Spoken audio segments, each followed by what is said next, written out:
విగ్రహాన్ని ప్రతిష్ఠించారు. లక్ష్మీ నరసింహ వినాయక భక్త బృందం దత్తాత్రేయ అవతారంలో గణనాథుడి విగ్రహాన్ని ఏర్పాటు చేసింది. కర్నూలు, నంద్యాల జిల్లా వ్యాప్తంగా భక్తి శ్రద్ధతో గణనాథులకు ప్రత్యేక పూజలు చేస్తున్నారు భక్తులు.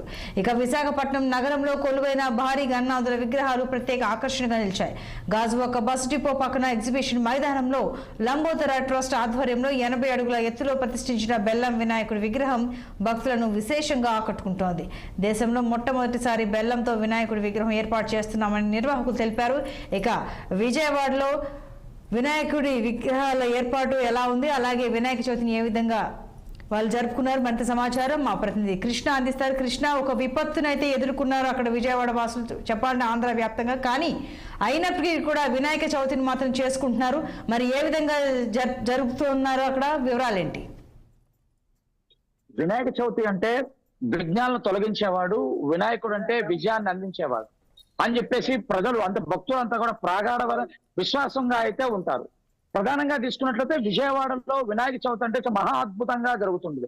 ప్రధానంగా తీసుకుంటే విజయవాడలో గత 58 సంవత్సరాలుగా అయితే విజయవాడ పశ్చిమ నియోజకవర్గం వన్ టౌన్ లో ఉన్నటువంటి పూలబావి వీధిలో అయితే దాదాపుగా 58 సంవత్సరాలుగా మహా అద్భుతంగా అయితే ఈ వినాయక చవితి అయితే జరుపుతారు. రకరకాలుగా ఇక్కడ ఉన్నటువంటి రకరకాలుగా పందిళ్లు వేసి వినూత్నమైన డిజైన్లతో వినాయకుడిని అక్కడ కొలువు తీరే విధంగా చేయటం ఇక్కడ వీరికి మాత్రమే సాధ్యం.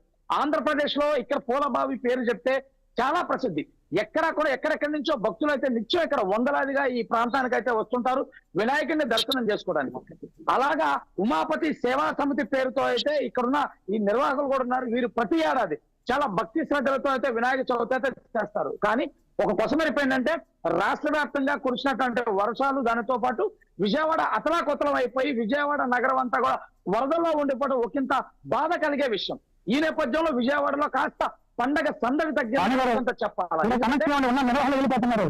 పక్కన ఉన్నటువంటి ఏదైతే పొట్ట మిట్టాడుతూ ఉంటే దాదాపు అంటే చేసేవాళ్ళు కూడా పండగని చేసేవాళ్ళు కూడా ఒకంత బాధలో ఉండి పక్క మనిషికి సాయం చేయాలని గుణం ఉన్న విజయవాడ వాస్తవ్యులు అయితే ఒకంత పండగ వాతావరణం తగ్గిందని విజయవాడ చెప్పాలి. కానీ ఏది ఏమైనప్పటికీ విజయవాడ పాత బస్తీలో ఉన్నటువంటి వినాయకుడు అంటే 58 సంవత్సరాలుగా ఇక్కడైతే భక్తుల నుంచి పూజలు అందుకుంటున్నారు. అటువంటి గొప్పగా ఈ వినాయక చవితిని భక్తులకు అందిస్తూ ఏదైతే 58 సంవత్సరాలు నిరంతరాయంగా పూజలు అంటే రకరకాలుగా అంటే వీళ్ళ దాన్ని నిర్భయంగా చెయ్యాలని చెప్పి దృఢ సంకల్పంతో ఈ ఉమాపతి సేవా సమితి వాళ్ళైతే ఇక్కడైతే చేస్తూనే ఉంటారు. సతీష్ గారు కూడా ఇక్కడ ఉన్నారు. అసలు సతీష్ గారిని కూడా అడిగి తెలుసుకున్నాము అసలు ఏ విధంగా పూజలు చేస్తున్నారు, ఏమిటనే విషయాలు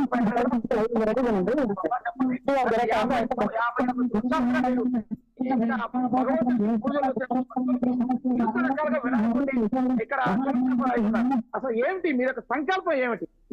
పూజా విధానం వీరు మాకు నేర్పించడం జరిగిందండి. వీరి స్నేహితులు అందరూ కలిసి మాకు నేర్పిస్తే మేము దానిని ఆచరణలో పెట్టుకోవడానికి స్వామివారు మాకు ఒక దారిని చూపించారనమాట. 58వ విఘ్నేశ్వర ఉమాపతి సేవా సమితి మహోత్సవాలు జరుపుకునేదానికి మాకు చాలా ఆనందంగా ఉంది. వీరు వచ్చేసేసి ఆ తరంలో ఉన్న వారిలో ఒకళ్ళండి. మాచర్ల సీతారాం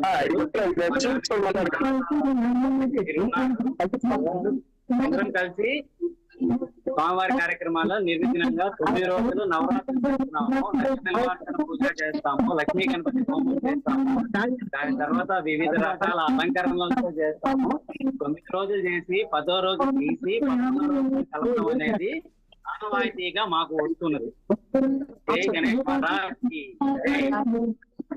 విజయవాడ మూలబావిలో చేస్తున్నటువంటి సేవా సమితి చాలా ఘనంగా వినాయకుడు దాదాపు 9 రోజుల పాటు నవరాత్రులు లాగా అంటే ఏదైతే నవరాత్రులు అమ్మవారిని ఏ విధంగా చేస్తారో అలాగే 9 రోజులు కూడా విఘ్నేశ్వరుని పూజా కార్యక్రమాలు అయితే విఘ్నేశ్వరుని నిమజ్ఞం చేస్తారు. నిమజ్ఞం అంటే ఏదో ఆషామాషిగా కాదు, మహా అద్భుతంగా అయితే ఈ వినాయకుడి నిమజ్ఞ కార్యక్రమం కూడా అయితే విజయవాడలో అయితే ఇక్కడ ఉన్నటువంటి ఈ ప్రాంతంలో